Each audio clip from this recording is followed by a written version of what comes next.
Pfaff of theconservativecaucus.com. Jim, a lot has happened since we've been gone. Oh, was there something important that happened over the weekend? We have been very eventful. We have Venezuela's President Maduro captured, brought back to the U.S., and is expected to appear in court today. We have Tim Walz this morning not resigning, but he's not going to announcing he's not running in 2026. And we have Iran on fire with the people standing up to the government in Iran and more. And we'll try to get to as much as we can. But it's already been a crazy 2026. And we're only 5 days in. It's been, let's just put it this way. It's been a wonderfully positively eventful Donald Trump administration. I mean, at the core of it all is Donald Trump doing what's needed to be done. Yep. Well, let's start off with some Marco Rubio clips you sent over, because he's just been hammering them since the Venezuela attack. And I mean, he has been for a while now, but he's got some good ones. And Margaret Brenner on Face the Nation, or Margaret Brennan. Brennan, is she related to Brennan or no? No, not at least not that I'm aware of. I don't think she is. No. Okay. Well, she asked a question, and I don't think I think he thought it was a dumb question. Let's see what this is. I'm confused. Are they still wanted by the United States? Why didn't you arrest them if you are taking out the narco-terrorist regime? You're confused? I don't know why that's confusing to you. They're still in power. It's very simple. You're not going to go in and wrap up. But you can't go. You're going to go in and suck up 5 people. They're already complaining about this one operation. Imagine the howls we would have from everybody else if we actually had to go and stay there 4 days to capture 4 other people. We got the top priority. The number one person on the list was the guy who claimed to be the president of the country that he was not, and he was arrested along with his wife, who was also indicted. And that was a pretty sophisticated and frankly complicated operation. It was. It is not easy to land helicopters in the middle of the largest military base in the country. The guy lived on a military base. Land within 3 minutes, kick down his door, grab him, put him in handcuffs, read him his rights, put him in a helicopter, and leave the country without losing any American or any American assets. That's not an easy mission. And you're asking me, why didn't we do that in 5 other places at the same time? I mean, that's absurd. I do think this is one of the most, daring, complicated, sophisticated missions this country has carried out in a very long time. Tremendous credit to the U.S. military personnel who did it. It was unbelievable, and tremendous success. And today, an indicted drug trafficker who was not the legitimate president of Venezuela, who we don't recognize, the Biden administration didn't recognize, 60-something countries don't recognize, the European Union doesn't recognize, and many countries in Latin America don't recognize. He was a indicted drug trafficker. He was arrested.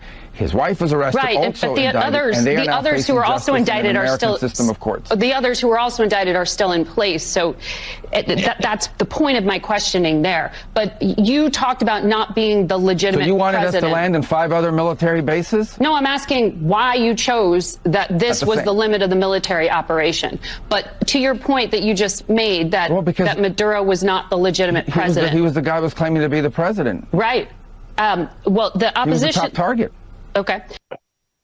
All right, Jim. So either there's kind of 2 sides, 2 talking points of the liberals right now. Either they think it was horrible that we did this and we should not have come and picked up a dictator, or I think she's grasping for straws. We didn't do enough. We didn't take enough people. Well, listen, you've heard, we've talked about the Venezuela thing as this has been playing out over the last couple months. And I've made it very clear, we should not do military invasion of Venezuela. I've been against that. I had slight misgivings over this. I mean, I think it's right on the edge. But the thing is, the one thing I have to say about this is wonderfully decisive action by Donald Trump. The argument that they're making for doing this is that he has been indicted in a U.S. federal court. And as this clip shows, they took a very, relatively speaking, modest approach to go after the one person who is most responsible for these problems without going and trying to invade the country and take it over militarily, which they have not done. To my knowledge, they've extracted everything, if not almost everything from the country. In fact, my understanding is they extracted everything. They went after the one man who's the key problem. And what we have to recognize here is this Monroe Doctrine idea, which we're now calling the Donro Doctrine, or people are calling it, is really necessary to reassert in this hemisphere. And we'll see other clips from Marco Rubio making the point that, listen, we've got international governments internationally that are coming in and trying to insert themselves into this region of the world and have influence over us. Indirect though it may be, in some cases potentially direct. China and Russia and Iran were involved with Venezuela. We have needed to take assertive action. One of the libertarian position, and you are getting the libertarian-minded people in Congress who are against this. That position is typically you have to get an act of war. And by the way, don't do war anyway. But you've got Javier Milei, one of the most libertarian leaders, maybe the most libertarian leader of any country in the world, praising this. And I lean a lot closer to that because we've needed to assert the fact that the American diplomacy in this region of the world, as well as everywhere else in the world, has been neglected for decades, ever since the Berlin Wall fell down, and in some cases before that, but certainly since then.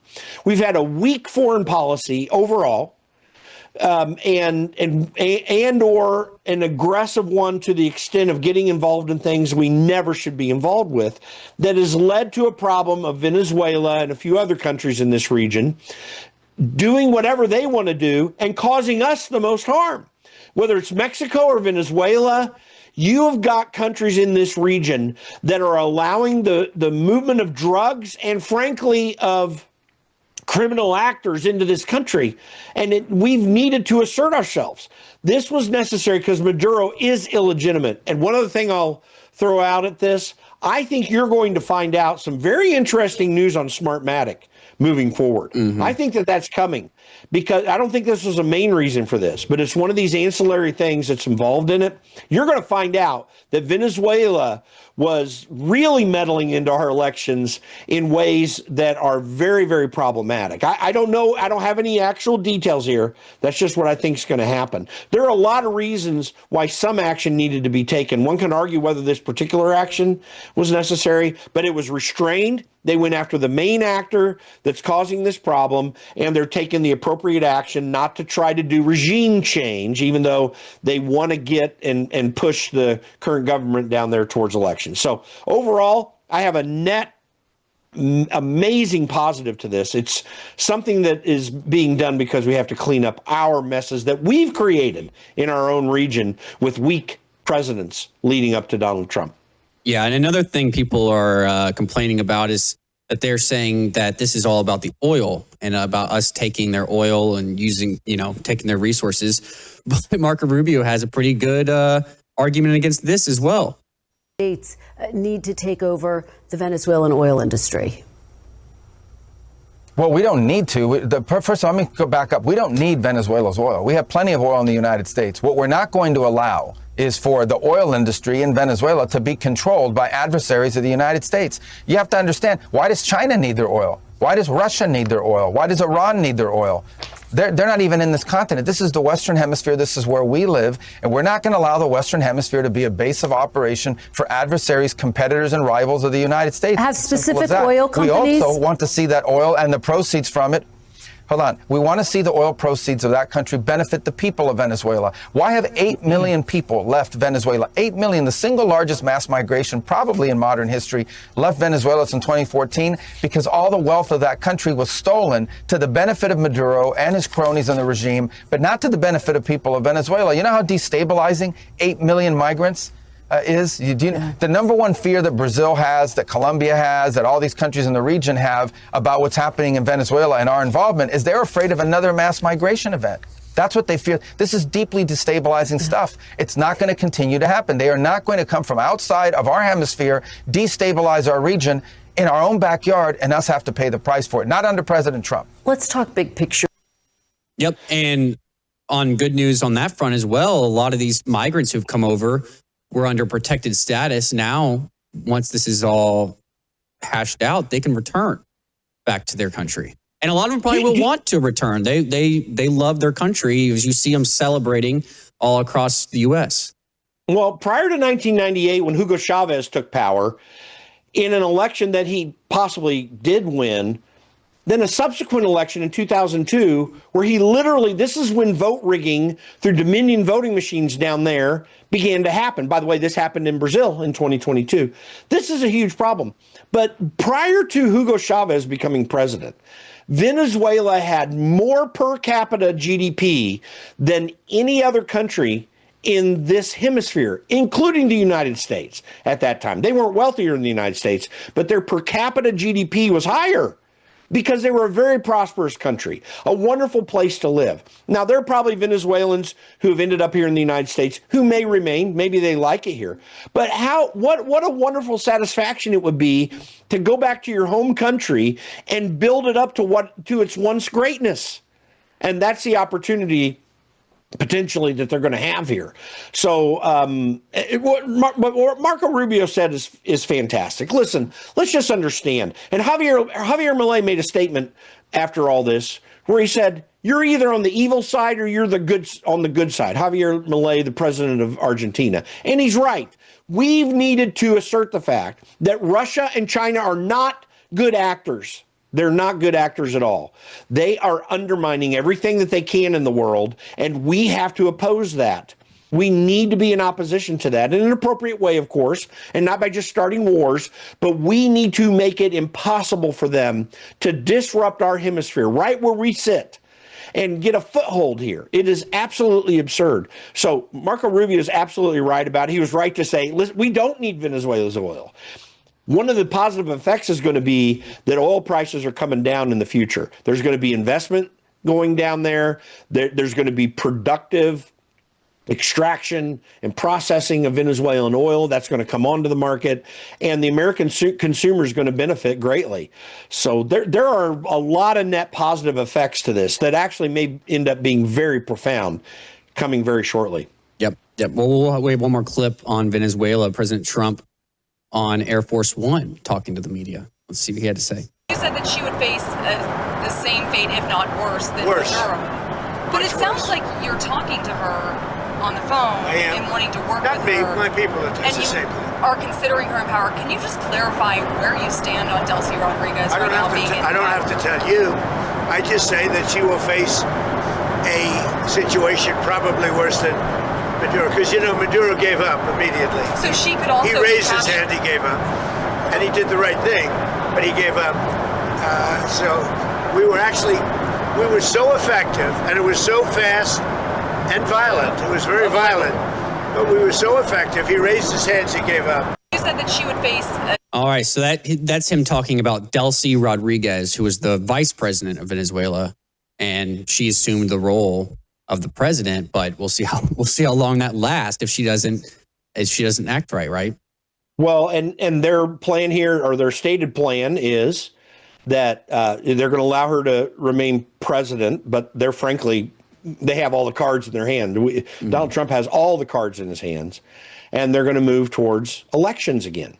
So that's not a bad way to approach it, and we've already proven that we can be very assertive there, which is the risk, by the way, of taking military action at all.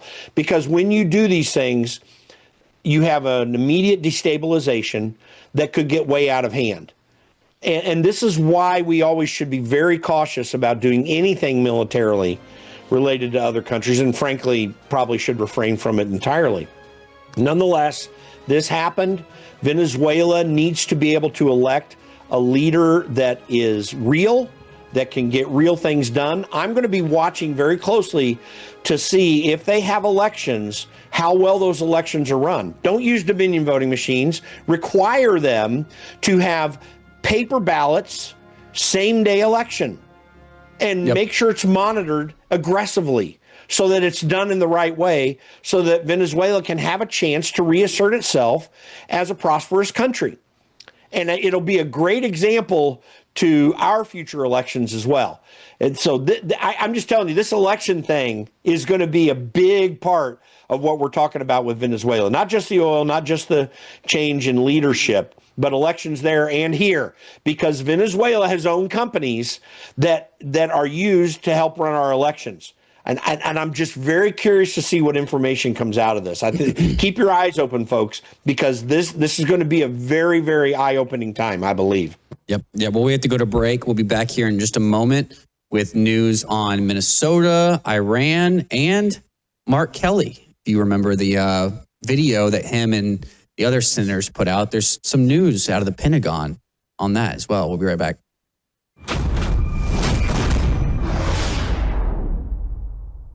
Take a look at this picture. This is my beautiful wife. Does that look like a grandmother to you? Seriously, does that look like a grandmother to you? Well, she is. I took this picture on August 31st, 2025. Now, you want to know how she stays so young and beautiful looking? Well, I'll tell you right now, she does 3 things for sure. She takes Numi every day that's loaded with glutathione to detox your cells. She also takes Bella Grace each and every day, loaded with 3 powerful ingredients. And she takes Gatatana, 1 scoop, the equivalent of 90 billion plant cells. So you can get all of these products that she and myself take each and every day at worldviewtube.com/sponsors. worldviewtube.com/sponsors. It's a great way to support your health and also our broadcast network as we continue to push out free Christian worldview programming. worldviewtube.com/sponsors. All right. Welcome back from the break. Another huge story that I'm sure most of you have seen by now is out of Minnesota with Nick Shirley. He's an independent journalist on YouTube, and I've followed him for a few months now, but he has had his biggest video yet, I think, uncovering all the fraud with daycares and all types of different businesses being run out of Minnesota by mostly Somalians. And his video on X alone is a 42-minute video, has over 138 million views, Jim. And now I believe is one of the main causes for Tim Walz announcing that he's not running for reelection in 2026. Yeah, it's a huge reason. I mean, by the way, I just want to say, I think we need to remember a bunch of likely Democrats who worked in Minnesota state government are the ones who were able to blow the details out on this. And since then, others like Nick Shirley and others have been running around exposing even more, showing these Somali so-called learning centers, youth centers, whatever they're doing, and they don't even operate. There is no doubt the fraud is deep and wide in Minnesota. I was just talking to actually a board member of my organization who's been a friend of mine for decades, but he's from Minnesota. He was mentioning the fact that they're finding out even more than what we're talking about. That's really deeply problematic. And Minnesota is just an example, one small, frankly, if you can believe it, at $8 billion of fraud, one small example of the kind of fraud that happens in government. There needs to be a massive move towards reform. There has to be a radical change in how the federal government and state governments do business. And kudos to Elon Musk for X, because if he had not purchased Twitter, a lot of this information would not get out. Both the Minnesota employees who blew the lid off this and the citizen journalists that are going in, like Nick Shirley here on the back end, doing more work on this, we would never know any of this. People need to understand, if Donald Trump had not been elected, if Elon had not purchased X and then Donald Trump had not been elected, we would have massive fraud continuing in this country. We literally have trillions of dollars of taxpayer money that are going into fraudulent activities related to government. And it's an outrage. If we have to break the mold on this. And in fact, right after the Venezuela thing, I put out on X, great, I'm glad that happened and it did need to happen. But what we need right now is a focus on the United States. We need perp walks very quickly of people like Tim Walz who are behind this fraudulent behavior. They need to be going to jail. They need to be facing justice.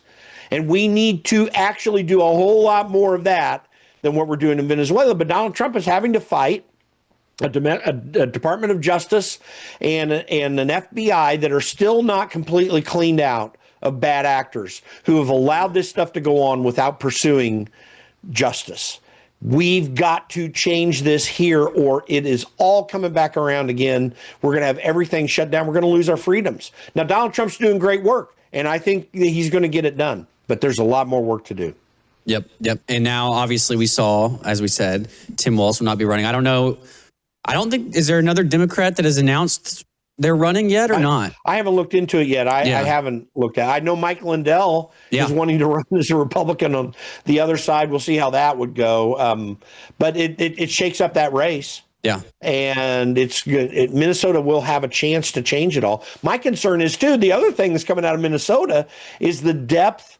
There's a deep well of illegitimate activities that take place around their elections. All that Scott Pressler's been talking about recently. The fact that someone in nursing homes can vouch for an unlimited number of people that they're actually eligible to vote. The fact that their system of voter registration in driver's license branches is wide open. Yeah, well, Tim Walz signed to give driver's license to all the illegals, right? Yeah, they did.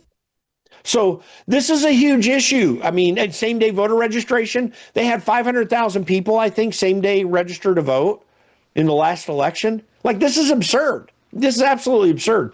I think that we may be on the verge of some huge revelations that are going to radically transform, I mean, go beyond anyone's imagination, that are going to radically transform how we're talking about our elections and talking about fraud in government. And the last thing is, Elon Musk over the weekend, I don't know if you noticed this, but he posted on X that he was having dinner with Donald Trump and Melania Trump, and he said in 2026 is going to be a big year. He didn't say anything more than that. I imagine that he's supposed to apparently going to be coming in to deal with these election issues and utilizing technological means to deal with it. I'm very interested to see what that ends up being. And listen, folks, just hang in there. Hang in there. You think the Venezuela thing over the weekend was a huge ride? You think what's going on in Iran is big? There's a lot more coming. Well, something has to be done about it. That's for sure. Or else we're done. Yeah. We have to fix our elections. That's the most important thing we can do.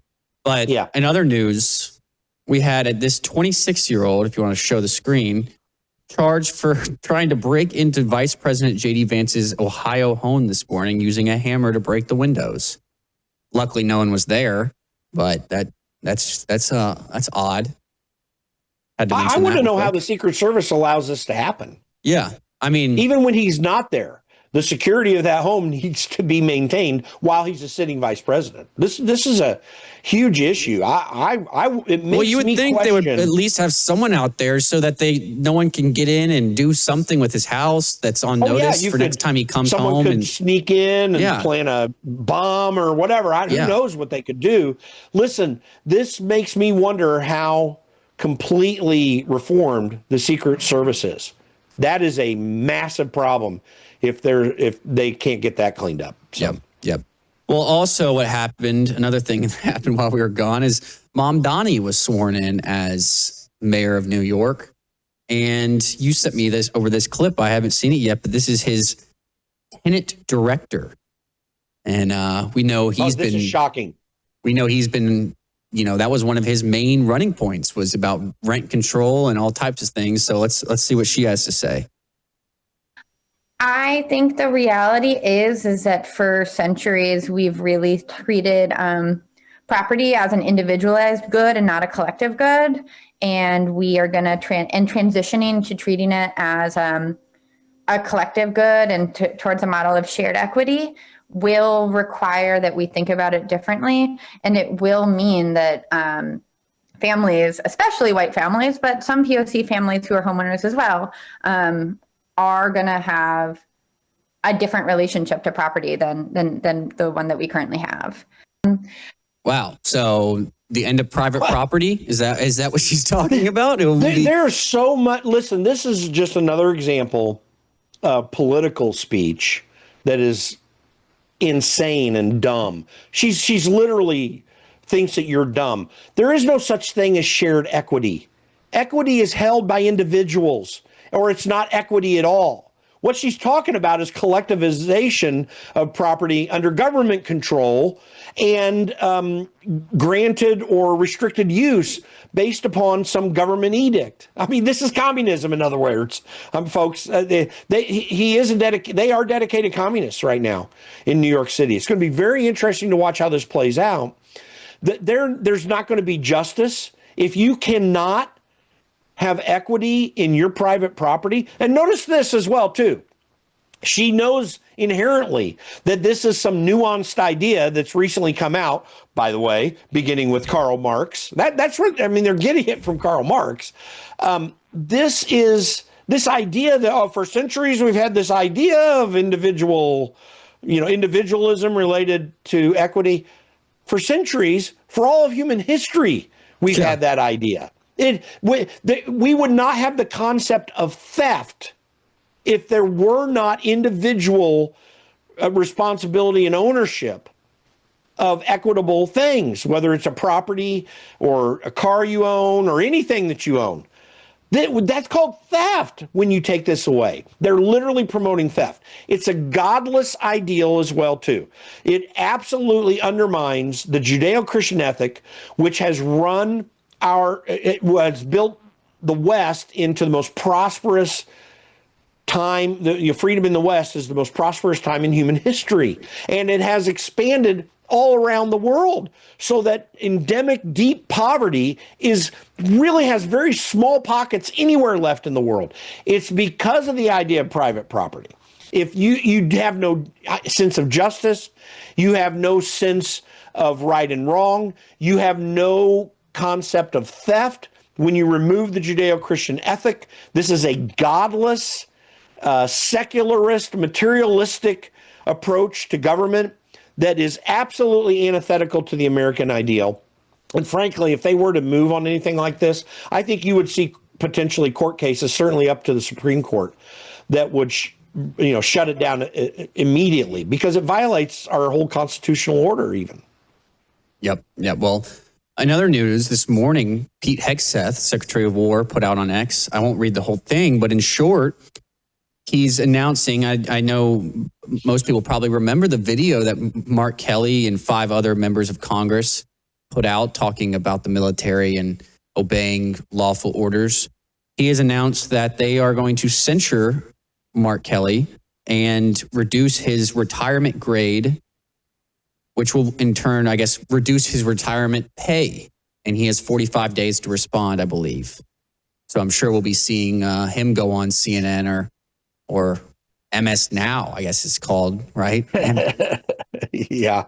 I have to say, it is important to note the wonderful freedoms that we still have to communicate properly in these circumstances. The reason Mark Kelly and his cadre of congressmen who went with him that put that video out, they are living in an old paradigm.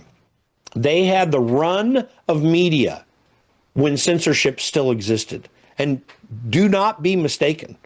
Censorship was happening at a major way in this country, even undermining Donald Trump's administration, his first administration. But this goes all the way back in varying degrees to the Obama administration. But the Biden administration did it in a major way. The media has been controlling the narrative with the help of leftists running the social media platforms for 15 years now, until Elon Musk bought X.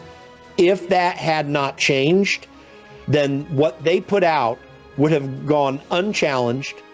It would have propagated, and Donald Trump would have been impeached or something. Who knows what would have happened?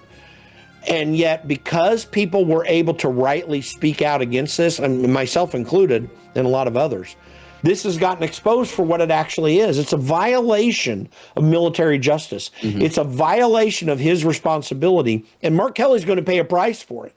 By the way, this on an unrelated issue, this just is a reminder that Ilhan Omar likely needs to have her citizenship revoked, which would cause her not to be a congressman anymore, because we're finding out more and more she became fabulously wealthy, probably in relation to all the fraud that's taking place in Minnesota right now. Yep. There is so much criminal corruption and other types of immoral corruption that exist in government that we need to undertake. Thank you, Pete Hegseth, Donald Trump, ultimately, for taking decisive action on this, because people in elected office are not immune from doing things that are wrong and should not be. So there needs to be a price paid. People need to act appropriately. And thank you, Donald Trump administration, for dealing with this. Yep. Well, we're all out of time for today. We weren't able to get to Iran with the unrest and the protests going on there, but I'm sure we'll be covering it because I don't see this ending soon. So we'll be covering it tomorrow, I'm sure. Until then, take care. I'll tell you one little quick story. We had a Worldview Weekend client who lived in California, lost their house. Very wealthy guy. He didn't use Bitcoin. He came over here, drove to Arizona with